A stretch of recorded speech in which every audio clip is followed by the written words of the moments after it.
We've been going through this section in Matthew's Gospel, and the series has been called The Servant for most of the year, on and off, and we're getting really close to the end. We're going to finish at the end of this chapter. Sam will bring the last message next week, which kind of finishes off this chapter, but in many ways, this passage that we just heard is really the central point of what we've been talking about, and this journey we've been on with Jesus this year as discovering his identity as the servant. So it's really coming to this climax in Matthew's Gospel, and is really the focus of what we've been looking at this year.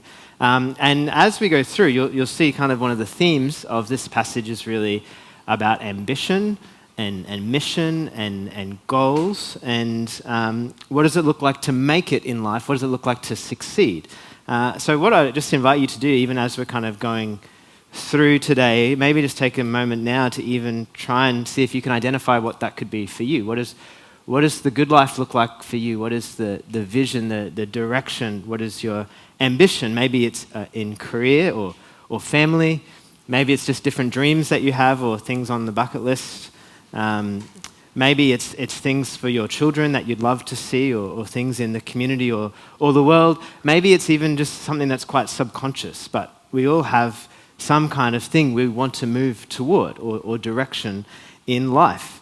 And Jesus in this passage is just really open and clear about what that is for him. What is his direction? What is his life goal? What is his mission? And he's already revealed this. And the first half of Matthew's Gospel, we looked at it earlier in the year as well, really comes up to, is really this question, who is Jesus? And we see him, Peter recognizes that he is the Messiah. He is the King. That is who he is. He's come to bring the kingdom. But then straight away when he tells Peter, he redefines what that looks like and says it will look like service and death. But Peter just cannot understand that or handle that, and the disciples can't handle that.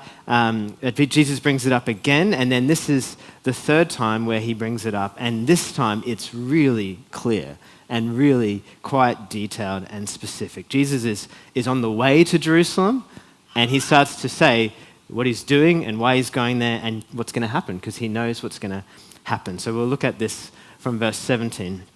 Jesus was going up to Jerusalem, which is the really climactic point in their journey. The center of everything is at Jerusalem.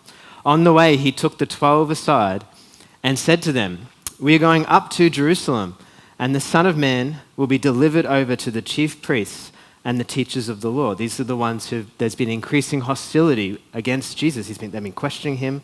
Jesus will be delivered over to them. They will condemn him to death. And then they will hand him over to the Gentiles.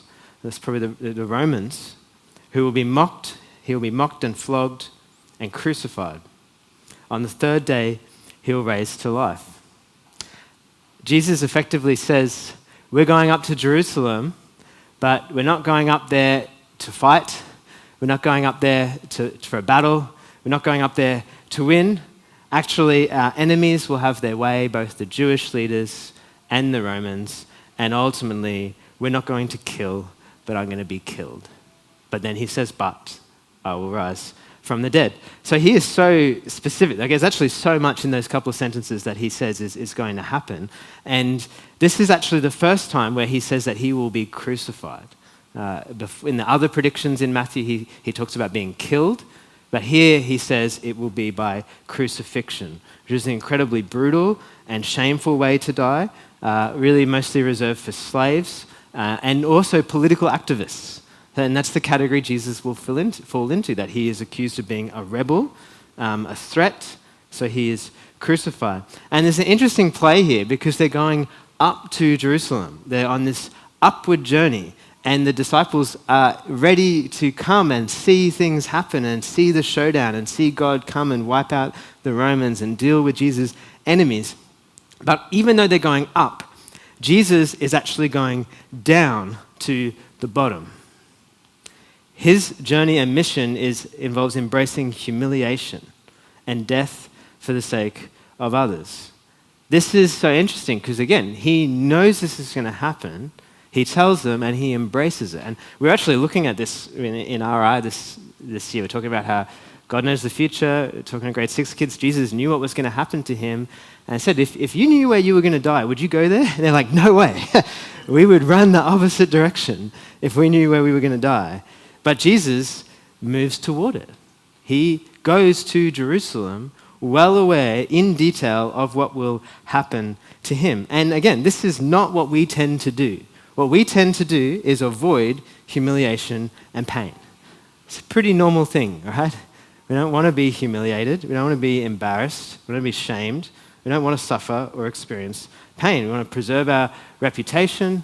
It's quite natural to care what people think about us, to want to look good, to avoid things that hurt. That makes total sense to us. But that's not what Jesus is doing. He's moving toward humiliation and death, and he's talking about a cross, and he's not speaking in parables.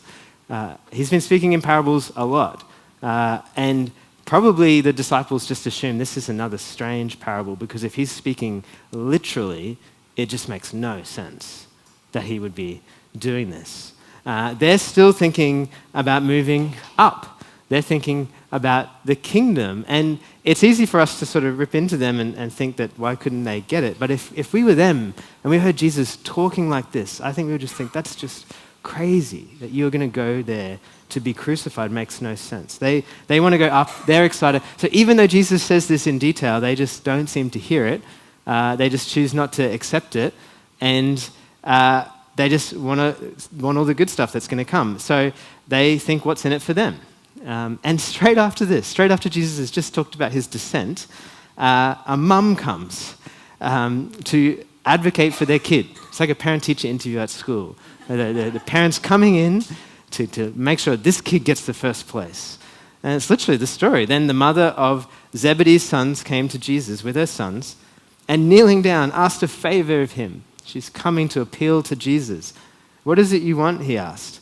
She said, grant that one of these two sons of mine may sit at your right, the other at your left in your kingdom. They're thinking about the kingdom that's about to come. They're going up to Jerusalem and they're wondering who's going to have the prestigious, powerful positions, and they get their mum involved to make sure that it's them. That's where the disciples are at, and totally not getting it.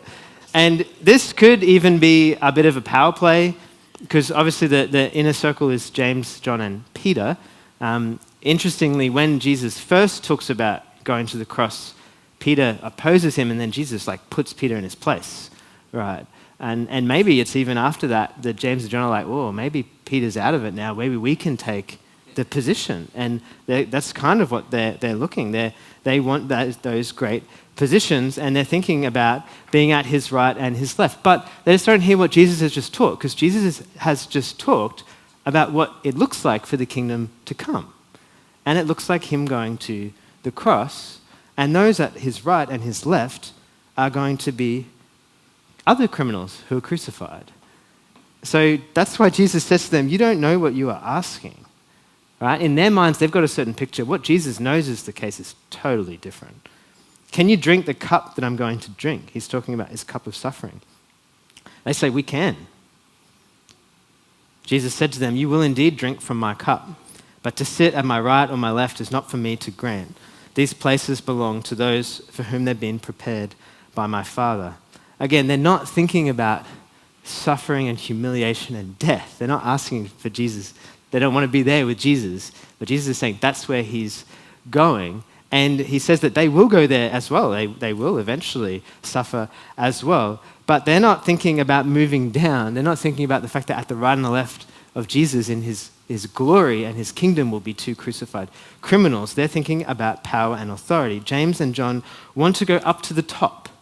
They want to move up and seek power and authority over others. And these are young men. They're full of ambition. And again, they're in the inner circle, but they want to be even up to the top more. They're getting mum involved. That's what they desire. And it's really what they're probably picturing is just having fame, prestige, power, maybe even having people serve them, being right there with Jesus in glory is kind of the picture that they have. And they want to be as close to the top as they can.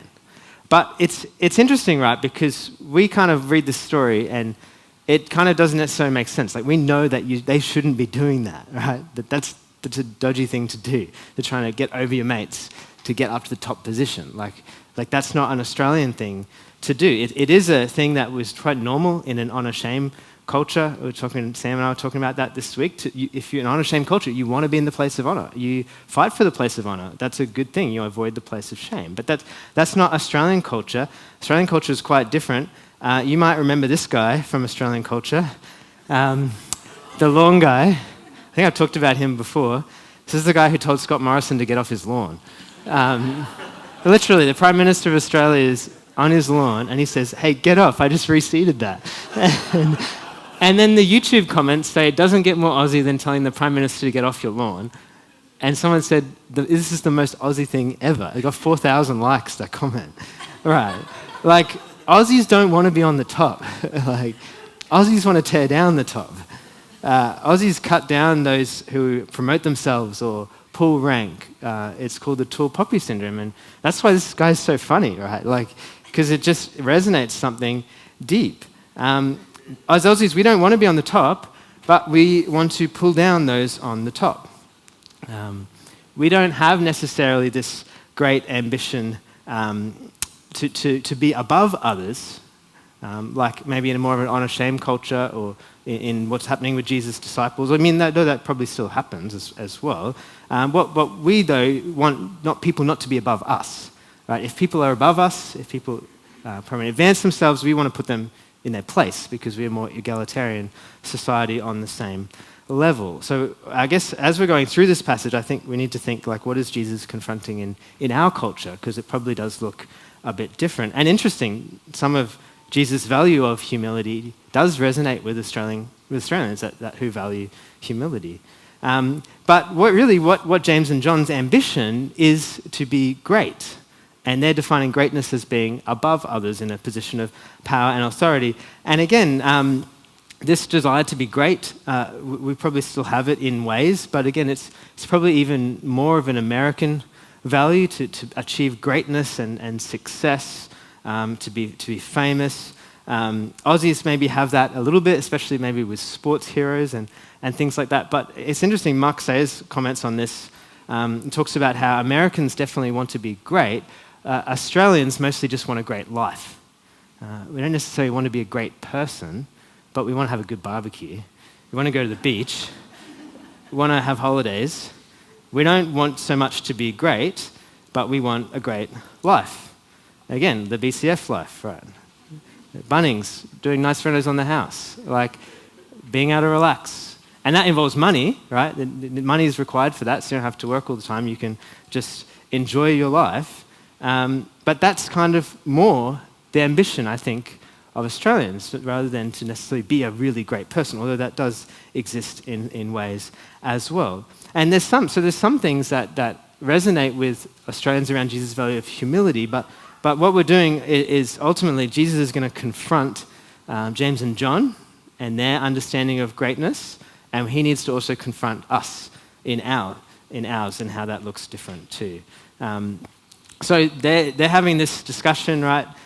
James and John and their mum, and they're going back and forward and this, but then it says that the 10 overheard this discussion, and they were indignant with the two brothers. They were angry, and it's not angry, right, because they want to pull them down to put them in their place. They're probably angry because they're jealous, because they want the position of power. These guys got in first.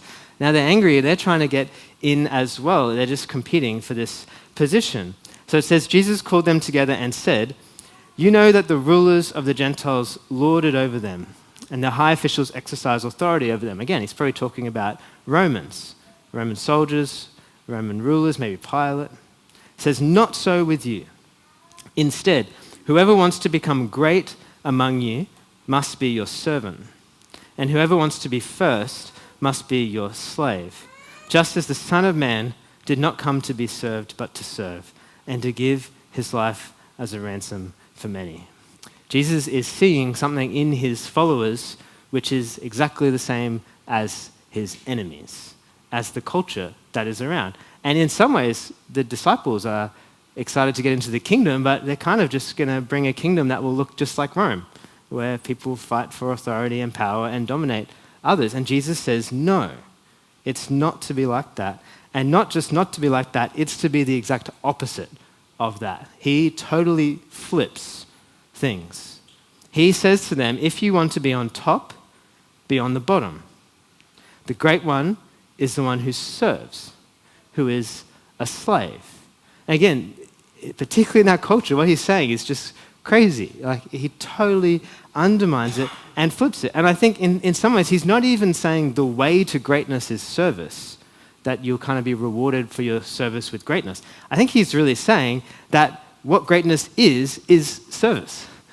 You find greatness in service. The one who serves is the greatest. The one who actually takes the posture of being under others is the great one, not the one who takes the posture of being over others. It's totally upside down. And in the kingdom, to make it is actually to be on the bottom, is actually to take the low place, not to be served, but to serve. Jesus flips our values on their head. Greatness is found in service. The good life is the given life. And our ambition must not be to tear down, but to move up. So I guess what I've been trying to think about this last couple of days is like, how does this confront Australian culture? Because again, we kind of know we don't want to be over top of people and not to dominate people. We know we need to be equal and humble, but how does this confront us? Because we might kind of, like the disciples, like the idea of Jesus going up to Jerusalem to confront the religious leaders. He's kind of like the underdog. He's got a small group, and he's going up against the Jewish establishment. He's going up against the Roman rulers. Like this is kind of an awesome Australian tale in some ways. But it's not that Jesus is going to go up there and fight, die fighting. He's not going to sacrifice himself fighting the Romans. He's actually going to fight by dying. It's the total opposite. And he's not going there to primarily tear down the leadership, even though he will confront them. And we'll see that as we keep going through Matthew's gospel. He'll confront them and put them in their place, but then he will ultimately take their place. He humbles himself before them and actually dies even for his enemies. I think this confronts us in some of our values, in that we are not actually called to tear down the top, but to place ourselves on the bottom, which is totally different. Actually, the call of the kingdom and how this maybe applies to us as Australians is actually humility doesn't look like bringing down, but actually lowering ourselves. We don't necessarily want people to be over us, but we also don't want anyone to be, we don't want to be under anybody else. But Jesus says that the goal isn't so much for everyone to be equal. Actually, what he says is everyone should be trying to put themselves under everybody else, trying to be the servant of everybody else. And I think like that value of humility is an Australian value, which is awesome, but this type of humility is not our natural tendency. And it may even look like weakness. To take that posture of lowering ourselves even when someone's above us, to take the posture of not dying fighting, but fighting by dying to self. Similarly, maybe we don't have that same ambition to be great that John and James and John have, but have this ambition for a great life, which often may be a life of kind of leisure and fun and probably helping out other people as well, but maybe not as the main thing. But Jesus says that ultimately a great life is a life of service, a life of giving yourself away for others. Actually, what we are called to is a great life of humbly serving others. And again, I don't know if that's the picture of a good life that many Aussies would give. I think when we see that, we think it's awesome and beautiful, and there's something that resonates. But what would it look like for that to be the goal of life? To humbly serve other people and to give your life away. Because Jesus is saying that's the great life.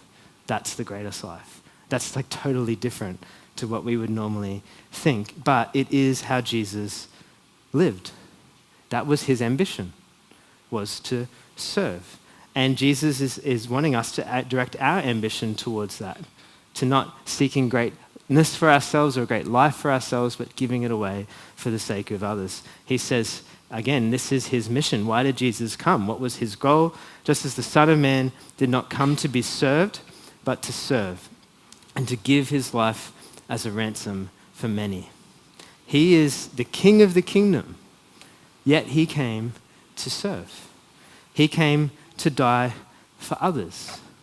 And this is the revelation that the Gospels bring, that yes, Jesus is the King, but he doesn't make sense to anybody, even the disciples, because he is the servant.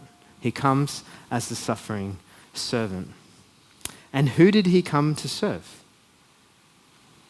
All of us. He came to serve all of us. It's interesting because we can often, and me too, focus on us serving God, which is good. And it's good to serve God. But the gospel is much more about the fact that he serves us. Jesus is the servant. He's the ultimate servant. His whole life was about serving and giving to others. Dale Bruner puts it this way: Jesus' whole life was waiting on others, and his greatest service was his life given over to God in death as the great sin offering placed over the iniquity of the whole world. So Jesus wasn't someone who just tore down the people in the wrong. He actually went down and gave his life. Jesus doesn't just seek a good life. He actually seeks to totally give up his life for the sake of others. And that's how he lived, and he calls us to follow him because the one that we follow is actually the greatest servant of all. And it's not just something that he did. This is ultimately the revelation of who he is. He is humble. He is generous. He loves. He gives. This is his heart. He is not just a king. He is a servant. And again, the disciples couldn't handle this at first because they wanted a king, not a servant. They wanted him in glory, not in suffering. But they didn't see that these two things actually go together. That actually Jesus' glory is his suffering. The cross is the revelation of his glory. Jesus' exaltation to king is his humiliation on the cross. The cross is Jesus' enthronement. That's what it looks like when he rules the world as king. And he doesn't just rule us, he serves us. Or we could put this another way, he rules us by serving us. And to submit to him is to let him serve you. Again, Peter had this issue, right? Jesus wanted to wash Peter's feet. And Peter says, no, Lord, you can't wash my feet. And Jesus said, unless I wash you, you have nothing to do with me. That actually, if we want to be with Jesus, it's only if we accept that he is a servant who wants to serve us. We have to let him serve us. And part of that, I think, confronts Aussie culture again, because part of our culture is that we're all good. We don't need that. We're fine. She'll be right. But actually, we do need it. We're not okay. And actually, there's a need to acknowledge that. Actually, God, we need you. So I guess two questions to leave today. And we're just going to have a couple of moments to just have some individual prayer to respond. But I guess the question in response to this revelation of who Jesus is to you personally, will you let him serve you? Like Sam said before, ultimately by purchasing you with his blood and washing and freeing. Ultimately, the way that he serves us is by giving his life to free us from our slavery to sin, from our debt to God, from our bondage to evil. He takes our place and he frees us if we submit and let him serve. So he frees us from slavery. And then the question is, will you follow him down to the great place and the great life of humble service as a slave? He frees slaves and then calls us to become slaves to find the great life, because that's how he lived. So I'll leave you those two questions today, and then we're going to sing Lord, I Need You again as a prayer, both acknowledging that we need him and that we need him to follow him in this way. So I'm just going to pray, and then we're just going to have a couple of moments just to reflect on those questions and just, maybe answer them to God. Let him ask those to you and talk to him about those. And then after the service as well, if you'd like prayer for anything, that just come down the front and there'll be people around who can come and pray for you as well. Yeah, we just thank you, Jesus, for who you are, and just say, yeah, your kingdom is nothing like,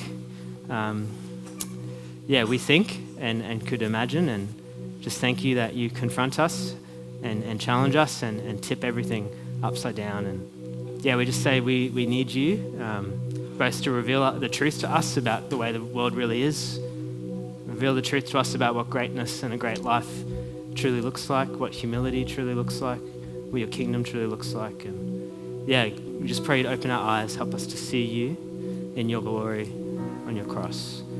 We just pray, Holy Spirit, come and just speak this to our hearts now, Lord.